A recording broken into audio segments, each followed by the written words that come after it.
Pernahkah kita memperhatikan bahwa ketika seseorang sudah memasuki usia lanjut, seringkali muncul kebiasaan-kebiasaan tertentu yang dianggap sepele oleh sang orang tua, tetapi diam-diam membuat anak-anaknya merasa kesal, jengkel, bahkan ada yang sampai membenci?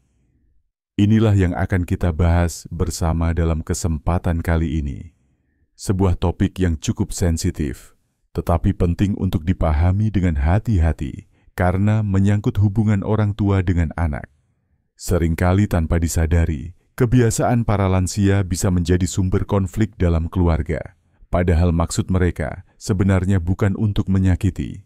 Dari sinilah kita belajar bahwa memahami kebiasaan ini bukan untuk menyalahkan, tetapi agar kita semua bisa hidup lebih harmonis, saling menghargai, dan saling memahami. Assalamualaikum warahmatullahi wabarakatuh. Salam sejahtera untuk kita semua. Semoga kita senantiasa diberikan kesehatan, panjang umur, serta kebijaksanaan dalam menjalani kehidupan. Mari kita mulai dengan kebiasaan pertama yang sering membuat anak merasa tidak nyaman, yaitu sikap suka mengulang-ulang cerita yang sama. Banyak orang tua lanjut usia yang senang bercerita, entah tentang masa mudanya, tentang perjuangan di masa lalu, atau tentang pengalaman-pengalaman tertentu yang menurut mereka penting. Masalahnya, cerita yang sama bisa diulang berkali-kali, sampai anak-anaknya merasa bosan. Disinilah letak persoalannya, karena bagi orang tua, mengulang cerita adalah cara untuk tetap merasa dihargai, merasa masih penting, dan merasa masih memiliki tempat dalam percakapan keluarga.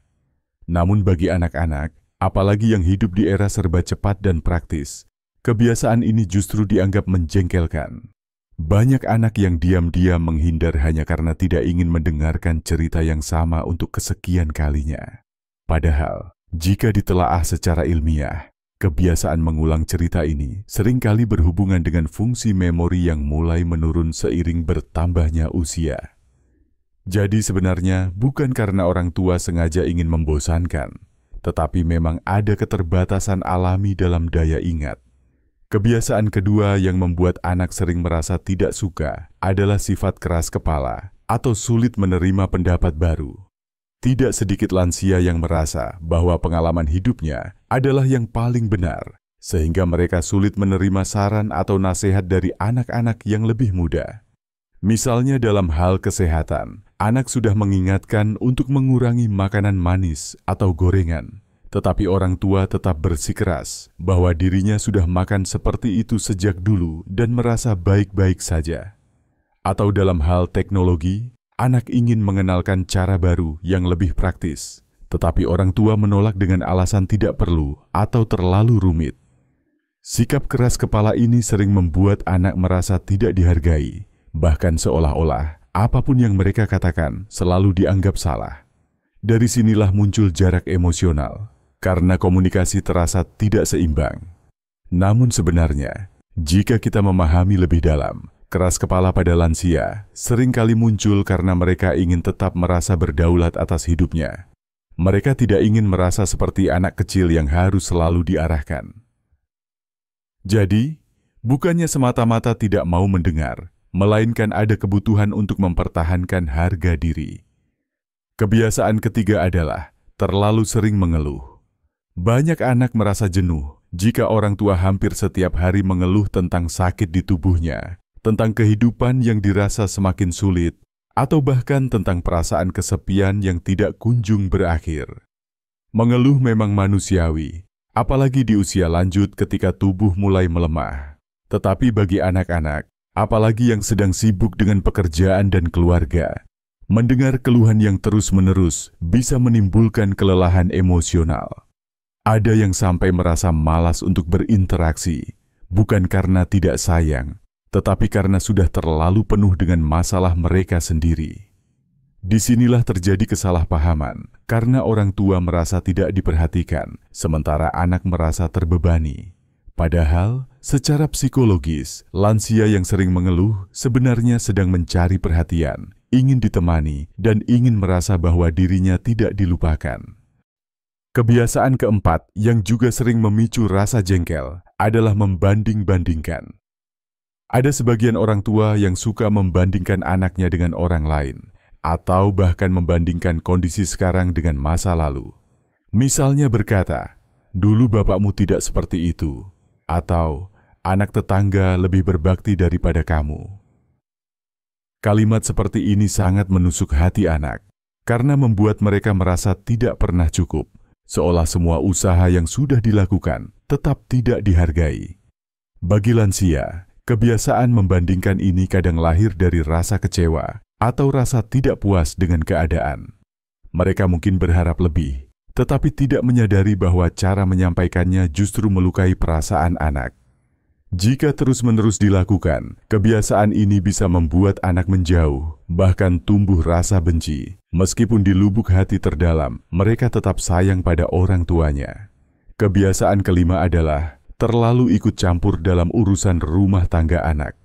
Banyak lansia yang merasa berhak mengatur kehidupan anaknya, mulai dari cara mendidik cucu, mengatur keuangan rumah tangga, hingga ikut menentukan keputusan besar dalam keluarga. Sebenarnya, niat mereka baik, yaitu ingin membantu agar anak-anak tidak salah langkah. Namun bagi anak-anak yang sudah dewasa, campur tangan yang terlalu jauh ini bisa terasa seperti intervensi yang berlebihan. Akhirnya muncul konflik, anak merasa tidak bebas, sementara orang tua merasa tidak dihormati. Ilmu psikologi keluarga menjelaskan bahwa salah satu kebutuhan dasar manusia adalah kemandirian dalam mengambil keputusan. Jika orang tua tidak bisa menahan diri dan terus ikut campur, anak bisa merasa terkekang dan tidak nyaman, hingga akhirnya muncul rasa tidak suka yang berujung pada renggangnya hubungan. Kebiasaan keenam adalah bicara tanpa filter. Ada sebagian orang tua lanjut usia yang semakin tua justru semakin blak-blakan dalam berbicara. Kadang mereka mengkritik penampilan anak, menyinggung pilihan hidup, atau bahkan melontarkan kata-kata yang menyakitkan tanpa menyadari dampaknya. Bagi mereka, itu hanyalah bentuk kejujuran, tetapi bagi anak, itu bisa menjadi luka yang sulit dilupakan. Komentar yang diucapkan terus-menerus bisa membentuk jarak emosional, bahkan meskipun sebenarnya anak tetap berbakti. Dalam banyak kasus, lansia tidak bermaksud jahat. Hanya saja kemampuan mengendalikan emosi atau kesadaran sosialnya menurun, sehingga mereka tidak menyaring kata-kata sebelum diucapkan. Kebiasaan ketujuh yang juga sering membuat anak merasa terganggu adalah sifat terlalu boros dalam hal yang tidak penting, atau sebaliknya terlalu pelit. Ada orang tua yang suka membelanjakan uangnya untuk hal-hal sepele, lalu ketika membutuhkan sesuatu, justru meminta anak untuk menanggungnya. Ada juga yang sebaliknya, sangat hemat hingga berlebihan, sampai-sampai menolak membeli kebutuhan penting meski anak sudah membiayai.